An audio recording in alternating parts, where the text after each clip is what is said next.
होने चाहिए। ब्रजवासिन के मधुकर पाऊं, पहलो नियम। अच्छा, मधुकरी पाने में सबसे बड़ी बात क्या है कि व्यक्ति दीन बनता है। वृंदावन की रसोपासना में दीनता बहुत आवश्यक है। अब आप यहां होटल में खाओ, रेस्टोरेंटों में खाओ, दीन थोड़ी बनोगे, लेकिन किसी ब्रजवासी के द्वार पर खड़े इंतजार करे, अंजलि में मांगोगे, दीन बनना पड़ेगा। दीनता। तो इसलिए मधुकरी, हमारे ब्रज के कितने बड़े बड़े संत आज भी मधुकरी पाते हैं, क्योंकि मधुकरी पाने से दीनता आती, अहम शून्य हो जाओगे। ये ऐसे ही नहीं है कि बस कहीं चली आ रही बात करनी है हमको, नहीं। ब्रजवासियों घर का पाओ, मांग करके पाओ, अंजलि में, कोई थाली आली नहीं, ऐसे हाथ फैला के। ब्रजवासिन के मधुकर पाओ और श्री राधा रमण को मन में बसाओ। वृंदावन में नाम जप करने से, वृंदावन में अन्य साधन करने से ठाकुर जी चित्त में विराजेंगे, कंफर्म नहीं है। लेकिन वृंदावन में किसी ब्रजवासी के घर की जूठन मधुकरी पालोगे और नेत्र बंद करके ठाकुर जी का ध्यान करोगे, तुरंत ठाकुर जी प्रकट हो जाएंगे। वृंदावन में मधुकरी की श्रेष्ठता है, पहला नियम। दूसरा, मंगला उठ यमुना जी जाऊं। एक हमारे बिहारी जी के गोस्वामी, पूज्य श्री केडी गोस्वामी जी, आज भी विराजते हैं, लाल जी की सेवा करते हैं। उन्होंने एक बार मुझसे एक बात कही, वे लाला, मैंने उनसे कही, मैंने कि आप बिहारी जी की सेवा करो, बिहारी जी को अपने हाथन से स्पर्श करो, ने कछु अपना अनुभव बताओ। मैंने कहा, आपने बिहारी जी में कभी लाल जी के दर्शन किए या लाडली जी के कभी कृपा भई, कछु मुझको बताओ। हम तो ऐसी संतन ने और पुजारी ने और सब हमारे जो गोस्वामी, इनके संग में ऐसी बात ही करूं, मुझको कछु बताओ, कछु आपको अनुभव भयो हो तो उनने एक बात बताई कि एक बार बोले, लाला, रात में मैं बिहारी जी की शयन करा करके, शयन जब करा रहा हूं, मालिश कर रहा हूं इत्र की, तो वास्तव में मुझको बस ये रही कि हे बिहारी जी, आपकी इतनी सेवा करिए, आप कभी कृपा करो, कभी अपना अनुभव कराओ। बोले, मैं ये शयन कराते समय ये भावना रख रहा हूँ, वाके बाद में जाके सो गया। मेरो नियम है लाला, मैं रोज 3 बजे 4 बजे उठ के यमुना जी पे जाऊं और श्री यमुना जी के तट पे थोड़ा टहलूं, ऐसे घूमबे जाऊं आगे तक। मैंने कहा अच्छा। फिर बोले कि मैं जैसे सुबह उठ करके, रात में बिहारी जी की सेवा करी, सुबह उठ के 3-4 बजे यमुना जी पे गयो टॉर्च लेके, और श्री यमुना जी को प्रणाम करके वाकी रज में बालुका में चलन लगो। थोड़ी दूर लाला सुंदर चंदन की सुगंधी आने लगी। तभी मैंने कहा, देखो टॉर्च थे, कि श्री यमुना जी की बालुका में छोटे छोटे चरण बने हैं, श्री जी के और ठाकुर जी के। और ऐसे नहीं कि एक संग वो चरण हैं, ऐसे मानो जैसे चल रहे हों। बोले छोटे छोटे चरणारविंद, उनकी आकृति अलग। जैसे श्रीमद् भागवत में वर्णन है कि ठाकुर जी के चरणों में चिन्ह बने, वज्रांकुश ध्वज सरोरुहलांचनाड्यम, वज्र बना है, चक्र बना है, ध्वजा बनी है ठाकुर जी के चरणों के तलवे पर। बोले ऐसी छवि उन चरण चिन्हों में दिख रही थी। उनने मुझे आज्ञा करी, बोले लाला, यही अनुभव भयो। मैं तो से कहूंगा, कभी श्री जी और ठाकुर जी के प्रत्यक्ष अनुभव करने हो ना, तो सवेरे सवेरे भोर में मंगला में यमुना जी चले जाइयो, भले ही स्नान मत करियो, यमुना तट पर घूमते रहियो, कछु तो अनुभव श्री जी कराएंगी। आज भी ब्रह्म मुहूर्त में श्री ठाकुर जी विचरण करते हैं यमुना तट पर। तो मंगला उठ यमुना जी जाऊं और श्री राधा वल्लभ की झांकी पाऊं। मंगला में सबसे श्रेष्ठ दर्शन हमारे श्री राधा वल्लभ जी। पूरे दिन दर्शन श्रेष्ठ हैं, पर मंगला के सबसे विशेष। और अभी तो खिचड़ी भोग प्रसादी पतना शुरू भई कि नहीं, अभी है गई होगी राधा वल्लभ जी में। ऐसी मधुर खिचड़ी बने सवेरे सवेरे ठाकुर जी के, सुबह ही सुबह 2 बजे से बननी शुरू हो जाए, मंगला में भोग लगे ठाकुर जी को। पहली उपासना ब्रज में मधुकरी, दूसरी उपासना यमुना जी, मंगला में दर्शन, तीसरी रसिक जनन की संगत पाऊं। वृंदावन में कोई ऐरे गहरे इनको मित्र मत बनाइयो भैया। वृंदावन में सखा बनाने हो तो रसिकन को ही बनाइयो, जो नित्य बिहारी जी, नित्य राधा वल्लभ, नित्य राधा रमण और इन्हीं के चरित्रन में ही डूबे रहे, ऐसे वैष्णवन को अपनो सखा बना लियो वृंदावन में। आप लोग बाहर के रहवे वाले हो, वृंदावन में यदि कोई एक ब्रजवासी आपको सखा बन जाए तो यूं ही समझियो साक्षात लाल जी हमारे सखा बन गए। वह ब्रजवासी के रूप में लाल जी नहीं हमारो सखत स्वीकार कियो है। तो पहली सेवा मधुकरी, दूसरी सेवा यमुना जी, तीसरी सेवा रसिक जनन की संगति। और कुंज बिहारी संग नेह लगा,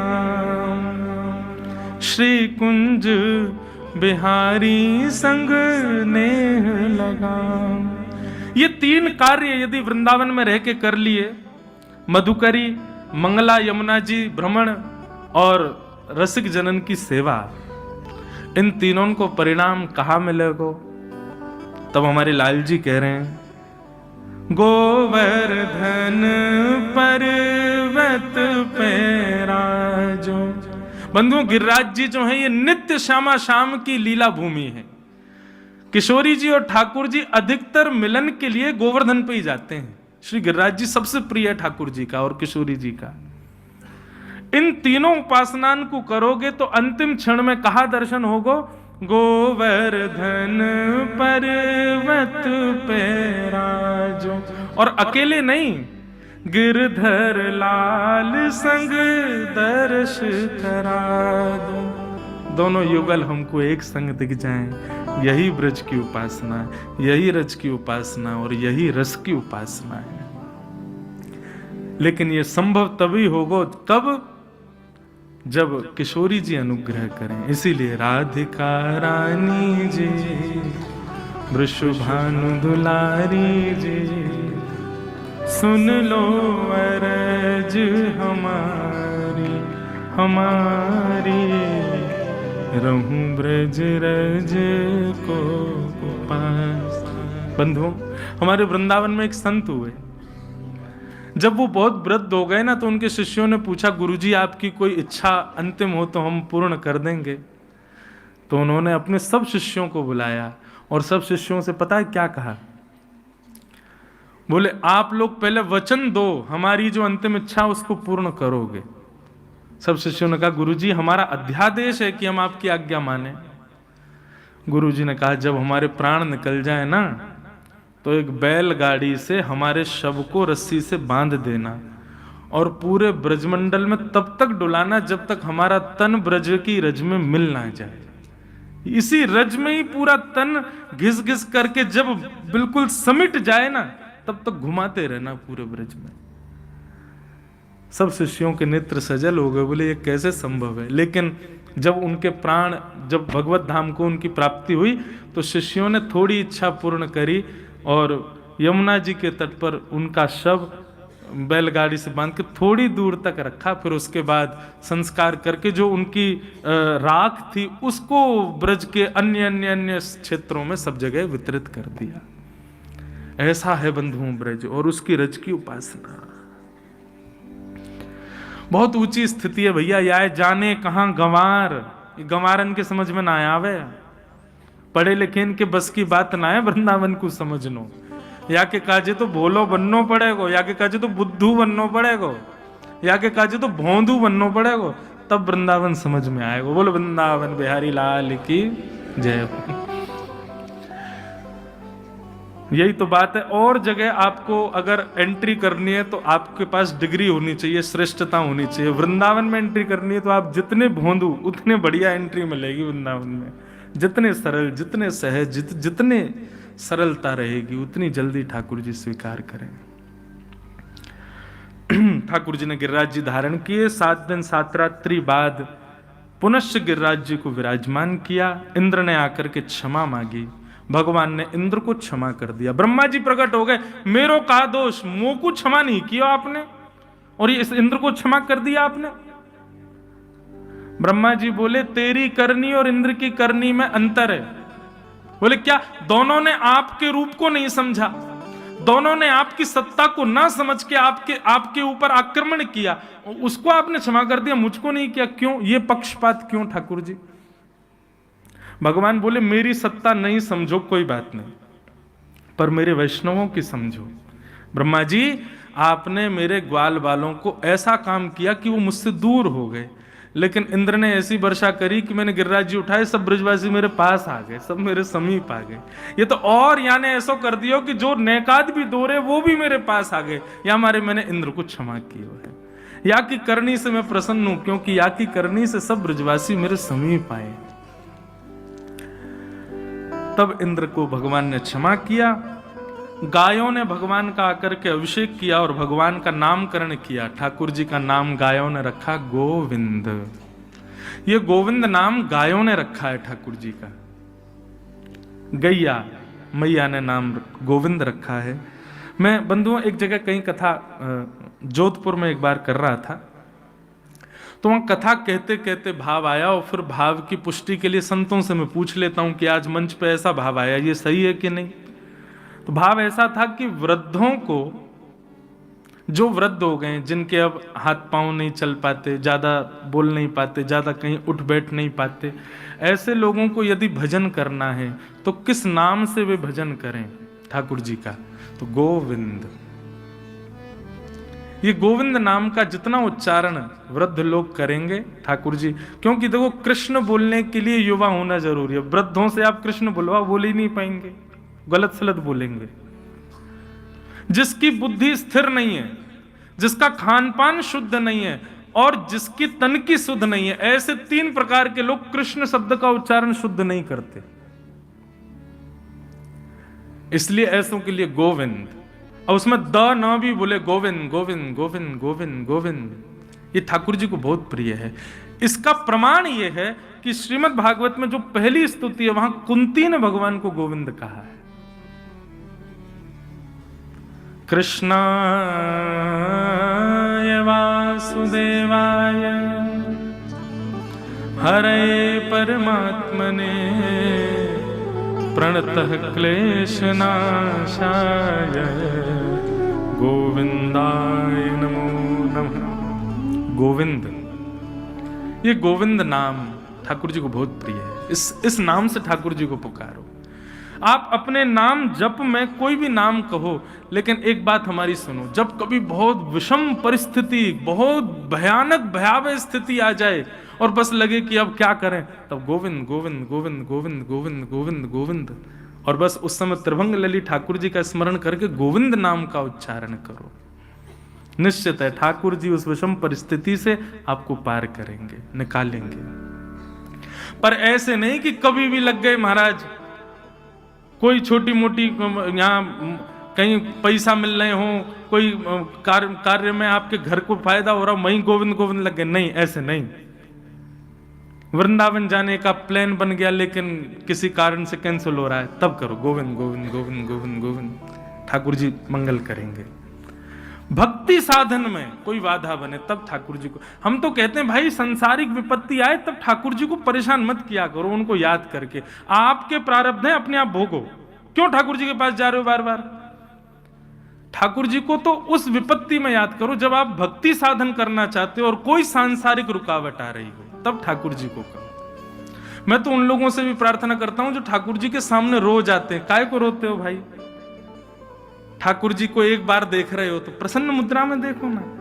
हाँ, वो बात अलग है कि रुके ही नहीं नेत्रों से नीर। अपने आर्तों के लिए कभी ठाकुर जी के आगे मत रो।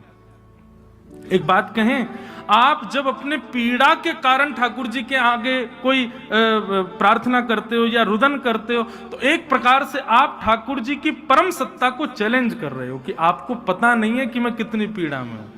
ठाकुर जी सब अंतर्यामी, उनको सब पता है। उनको बताने की क्या जरूरत है कि आपकी पीड़ा क्या है। सांसारिक पीड़ाओं को स्वयं भोगिए, ठाकुर जी को उसके लिए परेशान मत कीजिए। हाँ, भक्ति में कोई बाधा आ रही हो तब ठाकुर जी से प्रार्थना करो। हमारा सिद्धांत तो भक्ति पथ का यही कहता है। हम अपने कर्म का भोग भोग रहे हैं, उसमें ठाकुर जी को क्यों उपासना कर रहे हैं कि भाई लाल जी आप हमारे जीवन के कष्ट दूर करो। ठीक है, ठाकुर जी के जब हम लोग अनुयायी बनते हैं तो अपने आप ठाकुर जी कष्ट दूर करते हैं, पर इसी के लिए उनकी उपासना मत करो, स्वयं भोगिए उसको। भगवान का नाम गोविंद रखा गया। आहा आगे एकादशी व्रत की कथा आती है। हर वैष्णव को चाहिए बंधु अपनी निष्ठा से एकादशी व्रत करे। बहुत ध्यान से सुनिए, एकादशी व्रत केवल और केवल जीव को अन्न ना देने की प्रक्रिया नहीं है।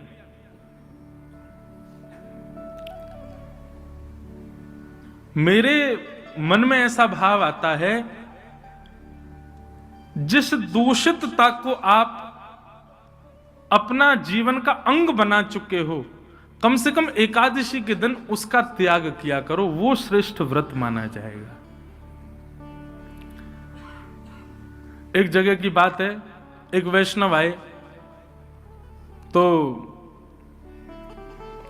तो मैंने उनको कुछ दिया प्रसाद, ठाकुर जी का भोग। महाराज जी आज तो एकादशी है। मैंने कहा भैया तुम्हारी निष्ठा को प्रणाम, भोग नहीं लिया, लेकिन मैंने कहा कोई नहीं, ले जाओ कल पाल लेना। थोड़ी देर बाद मैं कमरे से बाहर निकल गया तो वो कहीं कोने में बैठे और सोई मैंने ओ भैया एकादशी आज, ये तो पत्ती है महाराज जी। मैंने कि जे पत्ती और वो प्रसाद में तुम्हारी एकादशी टूट रही थी, इस पत्ती में नहीं टूट रही तुम्हारी एकादशी। लोग अपने मन के अनुसार एकादशी व्रत और ये व्रत और वो व्रत कर लेते हैं, ऐसा नहीं। इंद्रिय पर वशीकरण होना उसको व्रत कहलाता है, वो व्रत कहलाता है।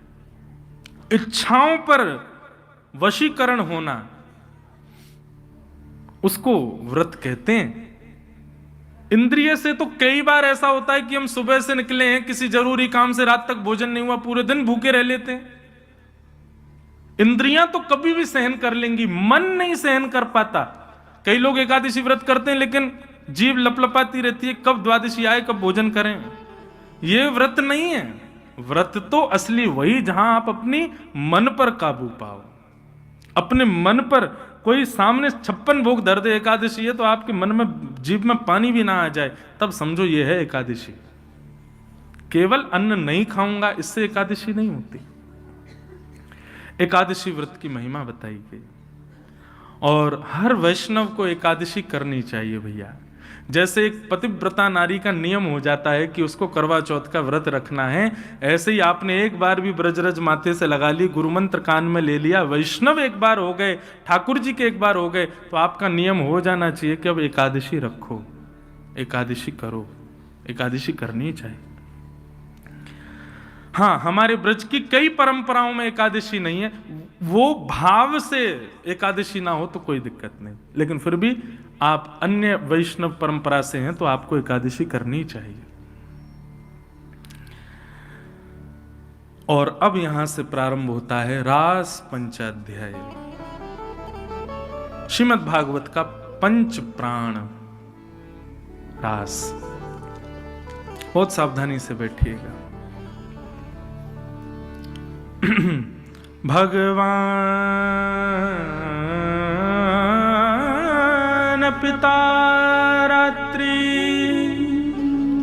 शरदोत्फुल्ल मल्लिका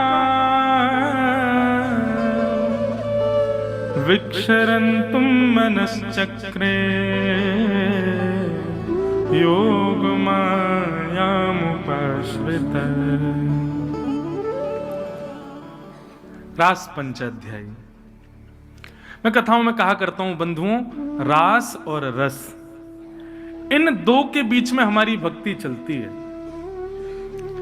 भक्ति जब प्रारंभ होती है उस समय हम रस में हैं, और भक्ति की स्थिति ले जानी कहां तक है, जब तक रास ना हो जाए। हमारी भक्ति प्रारंभ होती है उस समय हमारी स्थिति, हमारा स्तर रस का है। रस और रास में अंतर क्या है, बहुत ध्यान से सुनना।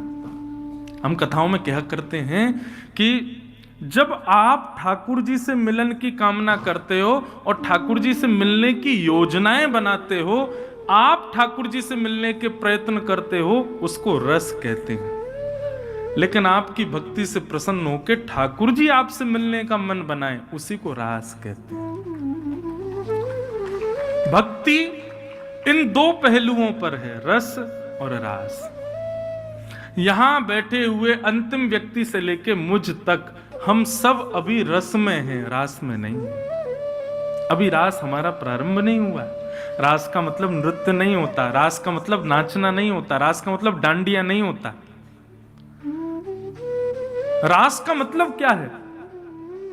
ठाकुर जी यदि आपको मिल गए तो मैंने कल क्या बताया था कि तन की सुध नहीं रहेगी। आप यह भी भूल सकते हो कि आपका नाम क्या है। और कई बार जब हमको बहुत मात्रा में सुख या आनंद मिल जाता है, उस समय हम विचार नहीं करते, हम समझ नहीं पाते कि हम कर क्या रहे हैं। हमारी इंद्रियां आपा खो देती हैं, हाथ कुछ करते हैं, पैर कहीं जाते हैं, दिमाग कुछ सोचता है, मुख कुछ बोलता है, आपके वश में नहीं रहता फिर आपका तन। गोपियों को जब श्री कृष्ण रास के लिए प्राप्त हुए तो गोपियों का तन भी उनके आपे से बाहर चला गया और इतने आनंद में भर गई कि गोपियों को कुछ नहीं सूझा तो नाचने लगी। इसलिए रास में नृत्य हुआ, नहीं तो रास का मतलब नृत्य नहीं होता है। आप सबसे मेरी प्रार्थना, बहुत ध्यान से सुने, बहुत सावधानी से सुने, और पीछे वाले बड़े ध्यान से सुनना, उनको सुनने दें। हमारी दृष्टि उसी पे पड़ती है जो ध्यान से सुनता है। एक मुझको आज कोई बोला, महाराज जी आपके वहां सामने एक व्यक्ति सो रहा था, आपको दिखा? मैंने कि मेरी दृष्टि नहीं जाती। जो लोग नहीं सुनते या सो जाते हैं उन पर मेरी नजर ही नहीं पड़ती। ठाकुर जी की बड़ी कृपा, क्योंकि उनको देख लूं तो मुझे भी नींद आ जाए। तो बड़ी कृपा है ठाकुर जी की, दृष्टि उसी पे ही घूमती है जो कथा सुन रहा है। तो इसलिए सबको सुनने दो, बहुत ध्यान से सुनो। ये रास है, अच्छे अच्छों को समझ नहीं आता, ये अच्छे अच्छों को प्रवेश नहीं होता इस रास की कथा में। तो रस और रास में अंतर बता रहा था मैं। आप माला जप रहे हो, आप राधा रमन जी जा रहे हो, आप राधा वल्लभ जी जा रहे हो, आप बिहारी जी जा रहे हो, आप परिक्रमा लगा रहे हो, गोवर्धन जा रहे हो, बरसाने जा रहे हो, गोवर्धन जा रहे हो, वृंदावन आ रहे हो, संत जनों को प्रणाम करने जा रहे हो, कथा सुन रहे हो, ये सब रस के अंतर्गत आता है। लेकिन इन सब का रस लेते लेते लेते लेते जब आप रसयुक्त हो जाओगे, अत्यंत रस आपके भीतर जब भर जाएगा, तब आपको राधा रमन जी के पास नहीं जाना, राधा रमन जी आपके पास आएंगे, तब होगा रास।